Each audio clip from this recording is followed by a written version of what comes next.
सर्वेभ्यो नमः। देववाणी संस्कृतम यूट्यूब तलदृश्यम प्रति भवतीनां च हार्दम स्वागतम। मित्रों, हम महर्षि पतंजलि द्वारा प्रणीत व्याकरण महाभाष्यम नाम के ग्रंथ को पढ़ रहे हैं और आज इसकी यह 19वीं कक्षा है, निरंतर चल रही है। आप सभी सैकड़ों की संख्या में इस प्रौढ़ कक्षा है का लाभ ले रहे हैं। सभी प्रौढ़ विद्यार्थी और सामान्य विद्यार्थी भी सुनेंगे तो उनको भी बहुत लाभ होगा। चलिएगा,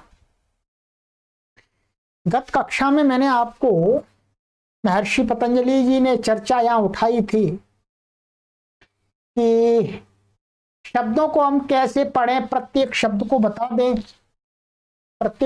बता दें कि भाई ये अपशब्द है या साधु शब्द है। वो तरीका गलत बता दिया, कह दिया था किसी एक का कर दीजिए। उसमें से भी ये कहा था कि जो साधु शब्द हैं, जो शब्द हैं, उनका उपदेश करना चाहिए। ठीक है, तो कहा कि उपदेश करेंगे तो भी तो बहुत बड़ी समस्या है। प्रत्येक शब्द का, साधु शब्दों का भी उपदेश करेंगे तो उसमें एक उदाहरण दिया था कि जैसे पढ़ाने वाले आचार्य बृहस्पति और पढ़ने वाला इंद्र और दिव्य वर्ष सहस्त्र काल, तो भी पारम न जगाम अंतम न जगाम, तो भी उनके शब्दों का अंत ही नहीं हुआ। और वर्तमान में तो अधिक से अधिक लोग 100 साल तक जीते हैं। और उसमें भी क्या होता है, विद्या 4 प्रकार से पूर्ण होती है। एक आगम काल में, फिर स्वाध्याय काल में, फिर प्रवचन काल में, फिर व्यवहार काल में। और आदमी के 100 साल तो पढ़ने में निकल जाएंगे तो पढ़ाई भी पूरी नहीं होगी। 3 का क्या करेगा? तो कहा यह तरीका ठीक नहीं है कि प्रत्येक शब्द का आपको पढ़ाया जाए। ये तरीका ठीक नहीं है। इससे कोई दूसरा ही उपाय खोजना चाहिए, ये बता दिया था। ये यहां कह दिया था अंत में। गत कक्षा को जिन पाठकों ने पढ़ा है उनको याद है कि क्या कहा था, तस्माद् अनभ्युपायः शब्दानां प्रतिपत्तौ प्रतिपद पाठः। शब्दों का ज्ञान करने के लिए प्रतिपद पाठ माने प्रत्येक शब्द का पढ़ना तो ये उपाय नहीं है। इससे कुछ ठीक से ज्ञान नहीं होगा, पूरा ज्ञान नहीं होगा। कुछ दूसरा तरीका खोजना चाहिए, उस पर आज चर्चा करेंगे। ठीक है, क्या तरीका खोजना चाहिए, क्या तरीका खोजा है, ठीक है, ऋषि महर्षियों ने। तो आइएगा, जान लीजिएगा, आप भी जान ले। ठीक है, हमने तो बहुत पहले जान लिया है। ठीक है, हमने तो कम से कम 20 साल पहले पढ़ा था ये शास्त्र। तो 20 साल पहले पढ़ा था ये, तो तभी जान लिया था। अब आपको पढ़ा रहे हैं, आइएगा।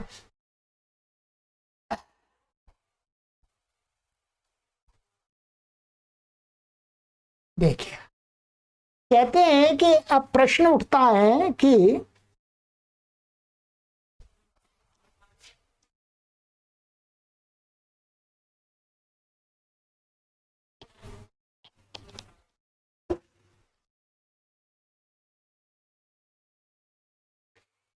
कथम तर्हि मे शब्दाः प्रतिपत्तव्याः। प्रश्न किया पढ़ने वाले, भाई किसी ने, महर्षि पतंजलि ने किया अपनी तरफ से, परंतु ऐसी कल्पना करके सामने वाला प्रश्न ये कर सकता है, भाई वो तरीका ठीक नहीं है, वो तो उपाय नहीं है, आपने बता दिया। तो वो ये पूछ सकता है कि कथम तर्हि इमे शब्दाः माने किस प्रकार से, तर्हि माने तब, इमे माने ये शब्द, जो शब्द हैं, अब शब्दों से भिन्न शब्द, उनको प्रतिपत्तव्या माने जानना चाहिए कि ये शब्द है। कैसे जाने, कैसे जानना चाहिए बताइए? सारी चीजें तो आपने बंद कर दी, सारे द्वार। ठीक है, तो कहते हैं महर्षि पतंजलि जी उत्तर देते हैं कि किंचित सामान्य विशेषवल्लक्षणम प्रवर्त्यम, ऐसा करना चाहिए कि प्रत्येक शब्द को तो नहीं पढ़ना।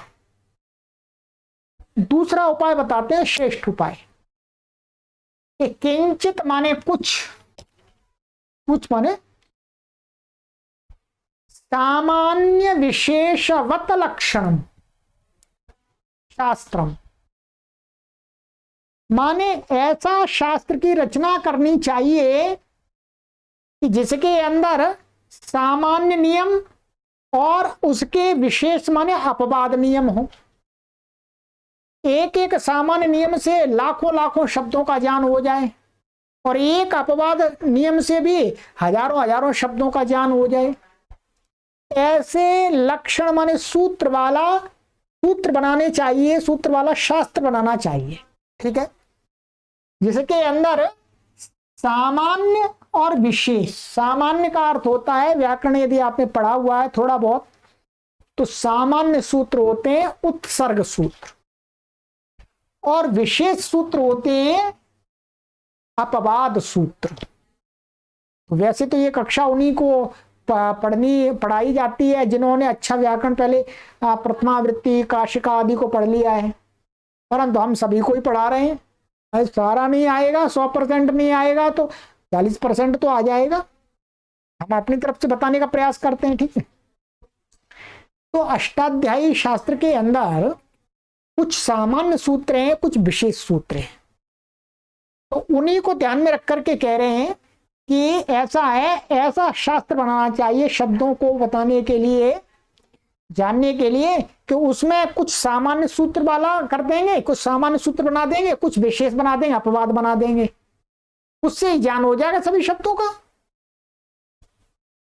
ये न अल्पेन यत्नेन महतो महतः शब्दौघान प्रतिपद्येरन्, कहते हैं कि जिस अल्पेन यत्नेन मन कम प्रयास से, भाई यदि एक सूत्र बना दिया, एक सूत्र से यदि मैं 1,00,000 शब्दों को जान लेता हूं तो लघु प्रयत्न ही तो हुआ, ये भाई अल्प प्रयत्न हुआ। 1,00,000 शब्दों को बताने की जगह एक सूत्र मैंने जान लिया, समझ लिया, 1,00,000 शब्दों का बोध हो गया मुझे। तो कहते हैं ये नाल्पीन यत्नेन महतो महतः, माने अधिक से अधिक, महान से महान, माने बहुत अधिक से अधिक, शब्दौघान माने शब्दों के समूहों को, प्रतिपद्येरन् माने पाठक लोग समझ लें। ऐसा उपाय करना चाहिए, ऐसा शास्त्र बनाना चाहिए जिस थोड़े से प्रयत्न से ही अधिक से अधिक शब्दों का ज्ञान हो जाए। और वो यही है कि सामान्य और अपवाद सूत्र बनाकर के शास्त्र का निर्माण कर देना चाहिए।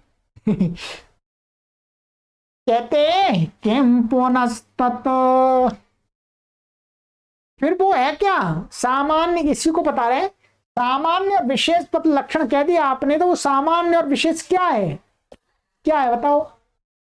तो कहते हैं उत्सर्गापवादौ, बस वही है, उत्सर्ग सूत्र बनाएंगे और अपवाद सूत्र बनाएंगे। ठीक है, उत्सर्ग और अपवाद। ठीक है, उत्सर्ग का अर्थ है सामान्य, पहले सामान्य कह देंगे चीजों को, फिर थोड़ा सा कुछ उसमें यदि गड़बड़ हो रही है तो उसको थोड़ा कम कर देंगे, उसको दूसरा काम कह देंगे उसमें से, तो वो अपवाद हो जाएगा। तो दो प्रकार का कह रहे हैं, उत्सर्ग अपवादौ। कहते हैं अब कश्चिद उत्सर्ग कर्तव्य कश्चिद अपवाद, किसी सूत्र को, योग माने सूत्र है, लक्षण माने सूत्र है, किसी को तो हम क्या कर देंगे, उत्सर्ग सूत्र बना देंगे, सामान्य सूत्र, और किसी को क्या है, अपवाद बनाना, अपवाद सूत्र बना देना चाहिए। कर्तव्य हमारे करना, बनाना चाहिए। ठीक है, ये विधा करेंगे। कहते हैं कथन जातीय का पुनरुत्सर्ग कर्तव्य, कथं जातीय को अपवाद। अब वो प्रश्न कर रहा है कि भाई कथन जातीय का माने किस प्रकार का पुनः उत्सर्ग कर्तव्य, किस प्रकार का उत्सर्ग सूत्र बनाएंगे आप बताओ, कैसे के उत्सर्ग क्या होता है, हमें तो पता नहीं है। सामने वाला पूछ रहा है भाई हमें नहीं पता उत्सर्ग क्या होता है, ये उत्सर्ग कैसा बनाएंगे आप। और कथन जातीय का अपवाद, और किस प्रकार का अपवाद सूत्र बनाएंगे ये भी मुझे हमें नहीं मालूम, ये अपवाद क्या होता है बताइएगा। तो महर्षि पतंजलि उत्तर देते हैं, कहते हैं सामान्येनोत्सर्गः कर्तव्यः। सामान्य रूप से जो नियम कहा जाएगा सबके लिए जो भी उसमें बताया जाएगा वो सबके जहां जहां घटित होगा सबके ऊपर लागू होगा। इस प्रकार का जो लक्षण होगा, योग होगा, सूत्र होगा, वो क्या है, उत्सर्ग कह जाएगा। वो उत्सर्ग बना दिया जाएगा वैसा सूत्र, वो उत्सर्ग कहते हैं उसको। ठीक है, तद यथा एक सूत्र बता रहे हैं। अब आपको ये सूत्र तभी समझ में आएगा जब आपने अष्टाध्यायी पढ़ी है अथवा सिद्धांत कौमुदी पढ़ लिया आपने। ठीक है, कर्मण्यण तीसरे अध्याय के दूसरे पाद का एक है, ये कैसा सूत्र है, उत्सर्ग है। क्योंकि ये सूत्र उत्सर्ग इसलिए है कि सूत्र का अर्थ है कि कर्म उपपद रहते, कर्मवाचिनी उपपदे धातु धातु मात्रात, और कोई भी धातु हो उससे अण प्रत्यय होता है। किसी धातु विशेष का नाम नहीं लिया, क्या धातु विशेष का नाम लिया ही नहीं, सामान्य को कह दिया, माने कोई भी धातु हो कर्म उपपद में है तो उसको अण प्रत्यय हो जाता है। तो ये इस प्रकार का सूत्र क्या है, ये सामान्य सूत्र है, इसको बोलते हैं व्याकरण शास्त्र में उत्सर्ग, उत्सर्ग सूत्र। और कहते हैं तस्य विशेषेण अपवाद, और कहते हैं तस्य उत्सर्गस्य, उस उत्सर्ग का, विशेषण माने उसमें कुछ विशेष करना हो, कुछ उसमें से कुछ निकालना हो, कुछ उसी में मैं धातु मात्र से हमने अण प्रत्यय कह दिया, परंतु उनमें से कुछ विशेष, कुछ धातुओं को विशेष दूसरा प्रत्यय करना है तो उसके लिए अलग से सूत्र बनाएंगे। ठीक है, तो उसको कहेंगे अपवाद, उसी का विशेष कुछ करने वाला जो सूत्र होगा वो अपवाद माने अपवाद सूत्र होगा। तद यथा जैसे, वह कौन सा है, आतोनुपसर्गे कहा, ये इसी का अपवाद है। ये कहता है कि यदि कर्म उपपद में है, अनुपसर्ग माने उपसर्ग से भिन्न, माने उपसर्ग से भिन्न, उपसर्ग नहीं होना चाहिए, तो उपसर्ग से भिन्न कोई शब्द पूर्व में हो, ठीक है, तो क्या है, आकारांत धातु से का प्रत्यय होता है, अण नहीं होता है, ये विशेष कर दिया। ठीक है, आकारांत धातु से अनुपसर्गे उपपदे क्या हो जाता है, कह प्रत्ययो भवति, का प्रत्यय होता है, तो ये इसका अण प्राप्त था तो आकारांत से तो क्या कर दिया, का कर दिया, तो ये अपवाद हो गया। तो कहा इसी प्रकार से सूत्र बन जाएंगे, बनाएंगे ऐसे ही शास्त्र, वो सामान्य नियम फिर उसको विशेष नियम बना देंगे। और अब देखिएगा इस शब्द से, इस सूत्र से हम लाखों शब्दों का ज्ञान कर सकते हैं, इस सूत्र से भी हम हजारों शब्दों का ज्ञान कर सकते हैं। बताना ही नहीं किसी को ये हर शब्द बताना, तो ये तो संक्षिप्त तरीका बढ़िया है, बस यही करेंगे। चलिएगा,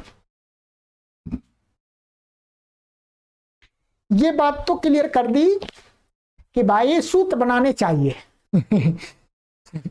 सभी शब्दों का पाठ करना तो बहुत मुश्किल है, वो किसी के बस की बात नहीं है भाई, सूत्र बनाना चाहिए, इतना अभी कर लिया है यहाँ पर। अब एक दूसरी बात इसी में छेड़ रहे हैं, ये बात में बात छेड़ेंगे जी, अब बात में बात छिड़ती चली जाएंगी, फिर बहुत देर बाद जहां से बात छिड़ी थी फिर उसको उठाएंगे। ठीक है, ऐसा चलेगा, आप ध्यान रखिएगा। कहते हैं कि किम पुनराकृति पदार्थः आहोस्विद द्रव्यम।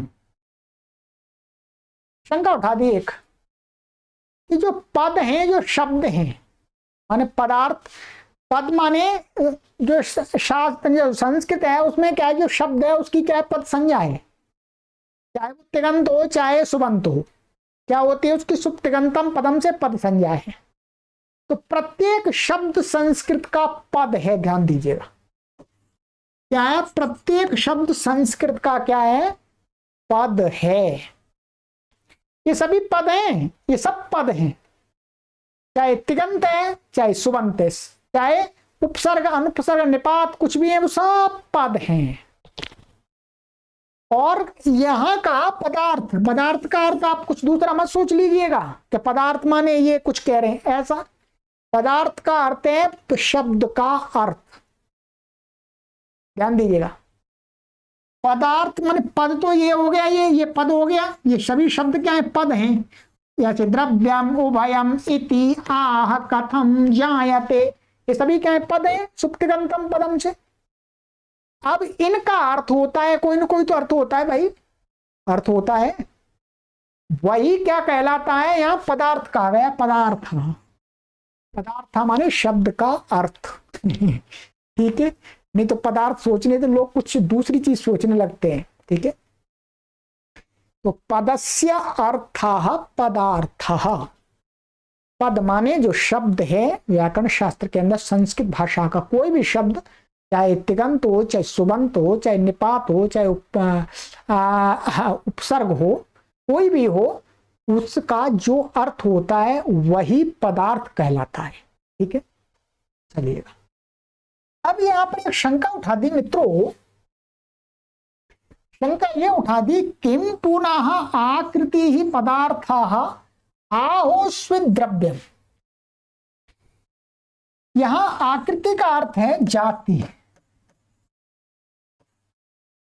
जाति ये वाली नहीं, जो भारतीय समाज वाली जाति नहीं ठीक है, जो हजारों जातियां हैं, लाखों जातियां हैं, मतलब क्या बताएं, लाइन लग रही जातियों की, वो वाली जाति नहीं है।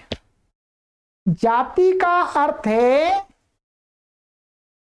कि जिसमें सामान्य से बोध हो जाता है, जैसे एक मनुष्य जाति है, क्या है, मनुष्य जाति है, ब्राह्मण जाति नहीं है, ध्यान देंगे, ब्राह्मण जाति नहीं है, क्षत्रिय जाति नहीं है, वैश्य जाति नहीं है, शूद्र जाति नहीं है, ये जाति नहीं है। जाति वो होती है जिसके एक के पहचानने से वैसा ही दूसरा आराम से पहचान में आ जाए। भाई मैं मनुष्य हूं, मैं मनुष्य हूं, मेरे सामने संसार का किसी भी देश का आप मनुष्य लेकर के खड़ा कर दीजिएगा, मैं झट से बता दूंगा कि ये मनुष्य है, और मनुष्य नहीं है तो बता दूंगा चाहे ये पशु है ठीक है। इसलिए चाहे आप अमेरिका का आदमी मैंने कभी देखा नहीं है तो भी आप लाके खड़ा कर देंगे, मैं कह दूंगा ये मनुष्य है, मैं बता दूंगा ये मनुष्य है। परंतु जो जाति, जो जिसको कहते हैं, जो ब्राह्मण और क्षत्रिय और ये सारे, ये जातियां नहीं है। ये संस्कृत भाषा को जो जानते हैं वो जानते हैं कि जाति नहीं है।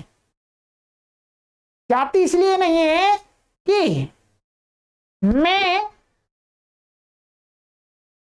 नहीं बता सकता हूं कि ये ब्राह्मण ही है, ये क्षत्रिय ही है, जब तक मुझे उसका पूरा छानबीन नहीं कर लूंगा तब तक मैं उसके, कोई व्यक्ति है, मानिएगा कोई भी व्यक्ति आ जाए मेरे सामने, चोटी रखा करके, धोती कुर्ता पहन करके, टीका लगा करके, तिलक लगा करके और माला लटका करके और माला जपता हुआ कोई आ जाए जिसको आप कहते हैं कि ये जन्म से ब्राह्मण नहीं है, ठीक है, वो व्यक्ति आ जाए तो मैं कैसे पहचानूंगा, कैसे पहचानूंगा? मैं तो यही कह दूंगा ये ब्राह्मण है, पर वो गलत हो जाएगा, आपकी परिभाषा के अनुसार गलत हो जाएगा, गलत हो जाएगा, आप पहचान ही नहीं पाए उसको, आप नहीं पहचान पाए। तो इसलिए ब्राह्मण, क्षत्रिय, वैश्य, शूद्र और भी जो भी कुछ है, ठीक है, ये सब क्या है, जाति नहीं है, ये वर्णों में आते हैं। जाति कभी भी परिवर्तित नहीं होती है, ध्यान देंगे, जाति कभी भी परिवर्तित नहीं होती है। मनुष्य हमेशा, मनुष्य की जो संतान है वो मनुष्य ही रहेगी, वो कभी बंदर, भालू नहीं बन जाएगी। और जो लोग ऐसा मानते हैं वो महामूर्ख हैं।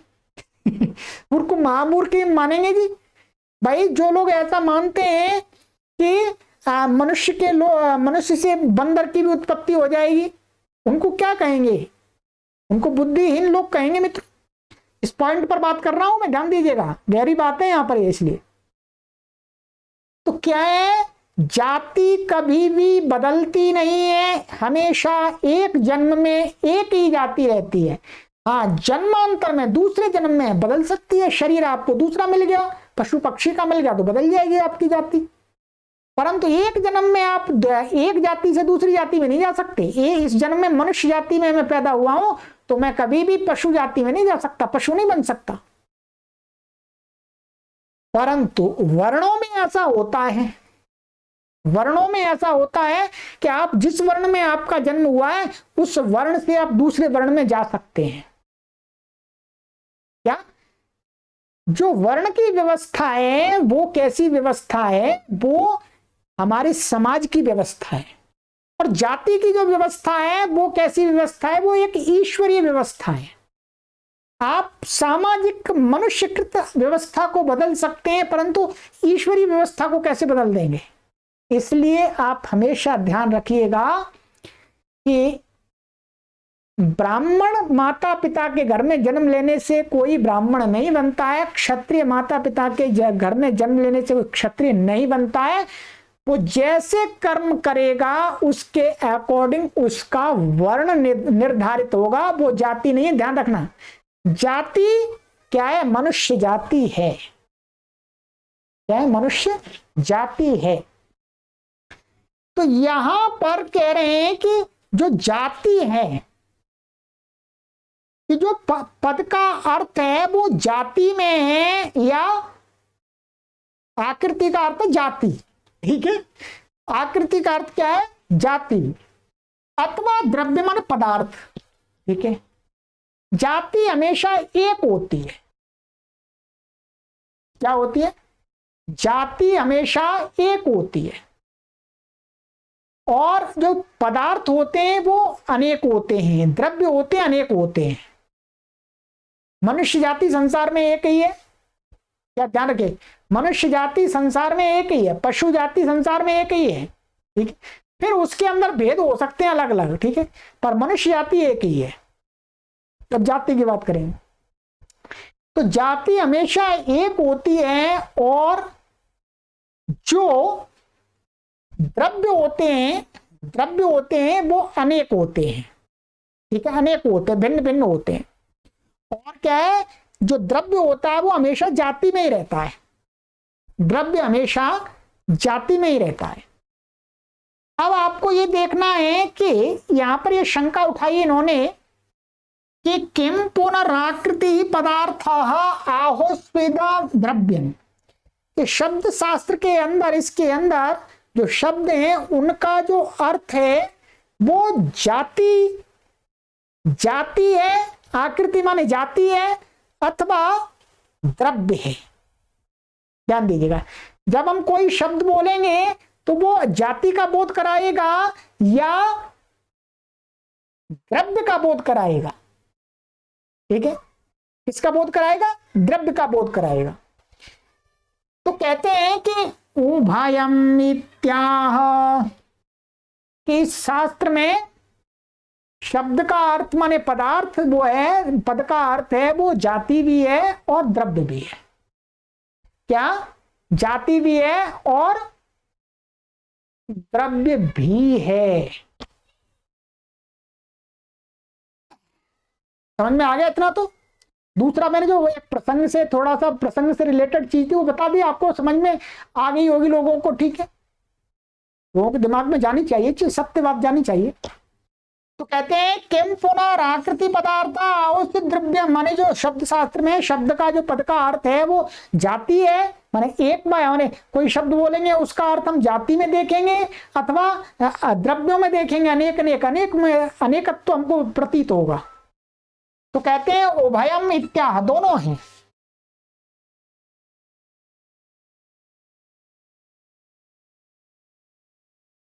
दोनों हैं, दोनों माने महर्षि पाणिनि ने शास्त्र में क्या है, दोनों प्रकार से शब्दों का अर्थ बताया है, जाति करके भी बताया है और द्रव्य करके भी बताया है।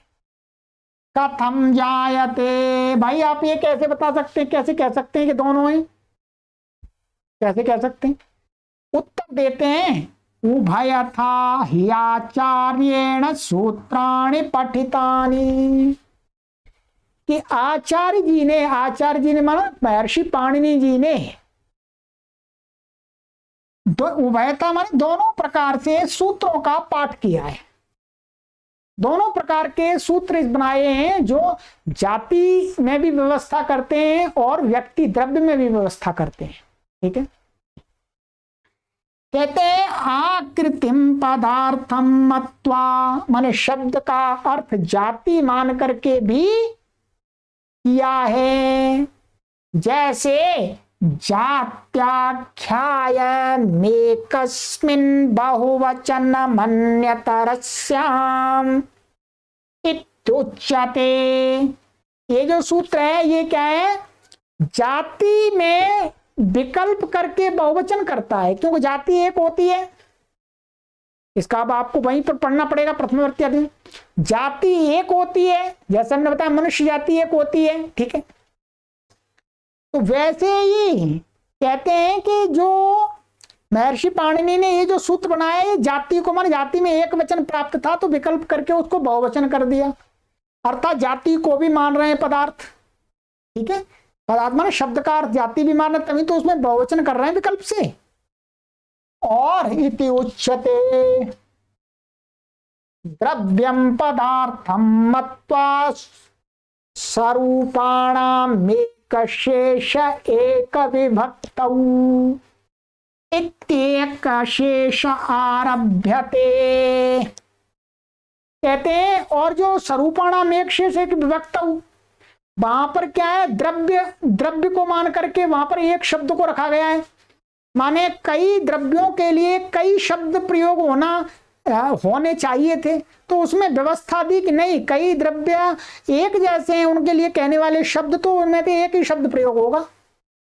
तो वहां अनेक माने द्रव्य को मान करके वहां पर एक की प्राप्ति कराई है, अर्थात यहां पर द्रव्य को पदार्थ मान करके चर्चा की है सूत्र पर। स्वरूपाणाम एक शेष विभक्तौ, और जाति को पदार्थ मान करके जात्याख्यायाम एकस्मिन् बहुवचन मन्यतरस्याम, उस पर बात की है महर्षि पाणिनि ने। तो दोनों प्रकार से बात करते हैं महर्षि पाणिनि जी, साफ कर दिया उन्होंने। चलिएगा क्या कहते हैं, किम पुनर्नित्यः शब्दः आहो स्वीत्कार्यः। अब एक दूसरी शब्द शंका उठा रहे हैं, ये क्लियर कर दिया, ये क्लियर कर दिया, दो बात क्लियर कर दी आज। एक तो सूत्र बनाएंगे, सूत्रों का शास्त्र बनाएंगे जिसके अंदर कुछ सामान्य सूत्र उत्तरक होंगे, कुछ अपवाद होंगे। दूसरा जो सूत्र हैं उनकी प्रवृत्ति जाति को पदार्थ जाति को भी पदार्थ मान के की गई है और द्रव्य को भी पदार्थ मान के प्रवृत्ति हुई है। अब उठा रहे हैं तीसरी बात, ध्यान दीजिएगा। कहते हैं कि गुरुजी ये बता दो कि पुनर्नित्य शब्द आहो स्वित कार्य। कार्य का अर्थ होता है अनित्य। कहते हैं गुरुजी ये जो शब्द है ये नित्य है, अथवा आहोस्वित माने अथवा कार्य माने अनित्य है। इसका बहुत झगड़ा है और कोई इसका ऐसा निर्णय भी नहीं हो पाया वास्तव में। शास्त्रों के अंदर भिन्न भिन्न प्रकार के मत दिखा दिए हैं, ठीक है, पर हम तो यहां पर अभी चर्चा कर रहे हैं। ठीक है, कहते हैं कि किम पुनर्नित्य शब्द आहोस्वित कार्य। जो शब्द है वो नित्य है अथवा अनित्य है, ये बता दीजिएगा। क्योंकि कहते हैं संग्रह एतत् प्राधान्येन परीक्षितम्। कहते हैं संग्रह नाम का एक शास्त्र है, कहते हैं संग्रह नाम का एक शास्त्र है, उसके अंदर 1,00,000 श्लोक हैं। ऐसा अभी वो वर्तमान में नहीं मिलता है, महर्षि पतंजलि के समय में भी नहीं था, बस चर्चा थी। कहते हैं संग्रह नाम का एक शास्त्र है, शब्द शास्त्र, उसमें इसको माने यह एतत् माने यह बात प्राधान्येन परीक्षितम, माने मुख्य रूप से वहां पर उसकी परीक्षा की गई है कि शब्द नित्य है या अनित्य है, इस पर लंबी चर्चा की गई है। कहते हैं वहां पर क्या परीक्षित किए, नित्यो वा स्यात् कार्यो वा वेति, चाहे नित्य बना लीजिएगा शब्द को, चाहे नित्य मान लीजिएगा, चाहे कार्य वा अथवा अनित्य मान लीजिएगा, दोनों प्रकार से आप हम काम करते हैं, नित्य मानिएगा चाहे अनित्य मानिएगा। तत्रोक्ता दोषा प्रयोजनान्यप्युक्तानि, वहां पर नित्य और अनित्य पक्ष में दोष भी बताए और नित्य और अनित्य दोनों पक्षों के प्रयोजन भी बताए। कौन से शास्त्र में?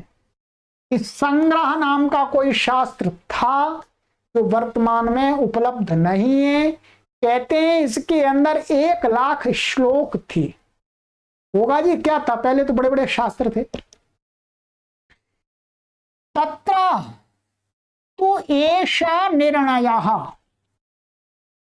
उस शास्त्र में, संग्रह नाम के शास्त्र में अंत में ये निर्णय दिया, दोष भी गिनाए, प्रयोजन भी गिनाए नित्य नित्य के, फिर अंत में वह ये निर्णय दिया, ऐसा निर्णय, यद्येवा नित्योथापि कार्यः उभयथापि लक्षणं प्रवर्त्यम्, कि यद्यपि नित्यः माने शब्द को नित्य माने, अथापि कार्य अथवा उसको अनित्य माने, उभयथा दोनों प्रकार से भी लक्षणम प्रवर्त्यम माने लक्षणम माने ये जो सूत्र हैं व्याकरण के, वो दोनों अवस्थाओं में लगते हैं, दोनों अवस्थाओं में कार्य करते हैं। चाहे आप नित्य मानिएगा चाहे अनित्य मानिएगा, व्याकरण का सूत्र दोनों अवस्थाओं में काम करता है, उसकी प्रवृत्ति होनी चाहिए।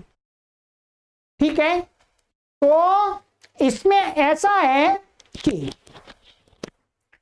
जो नैयायिक लोग हैं, नैयायिक लोग जानते हैं आप न्याय दर्शन को मानने वाले, न्याय मत को, उनके मत में शब्द अनित्य है।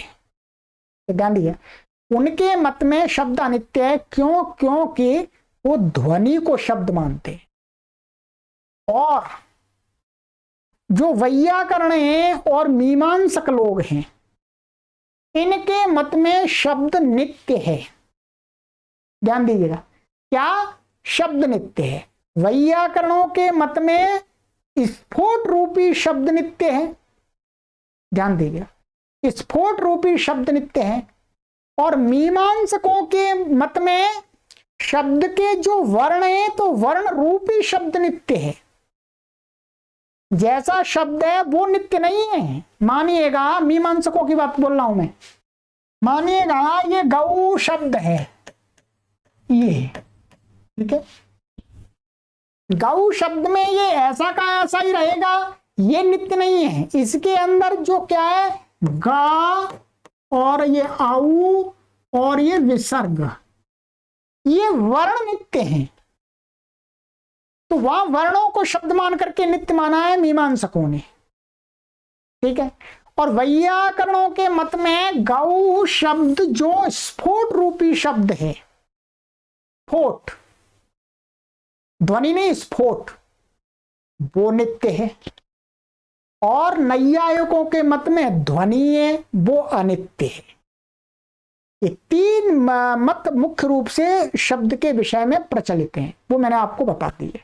ठीक है, चलिएगा, ये मैंने आज की कक्षा में आपको बताया, ठीक है। और दूसरा ये जाति वाला हमने बताया था, ठीक है, कि जो ये जाति वाले में भी ऐसा ही है कि जो नैयायिक हैं और वैयाकरण हैं उनमें भेद है। नैयायिक क्या है, जो जाति है, आकृति और जाति, उनमें भेद है। आकृति और जाति को वो अलग अलग करते हैं। और मीमांसक और नैया जो क्या बोलते हैं, मीमांसक और वैयाकरण आकृति को और जाति को एक ही मानते हैं। उनके यहां पे जाति और आकृति एक ही है और द्रव्य है, ठीक है। चलिएगा, ये मैंने आपको थोड़ी सी चर्चा की है आज, और अब आगे की कक्षा में चर्चा करेंगे विशेष, ठीक है। हाँ, तो अब आगे वो बता दी बात, तीनों बात हमने बता दी। तो अब ये यहाँ से नया प्रकरण चालू होगा, वार्तिक भी चालू हो जाएंगे आपके, ठीक है। चलिए आगे की कक्षा में मिलते हैं मित्रों। सर्वेभ्यो नमः।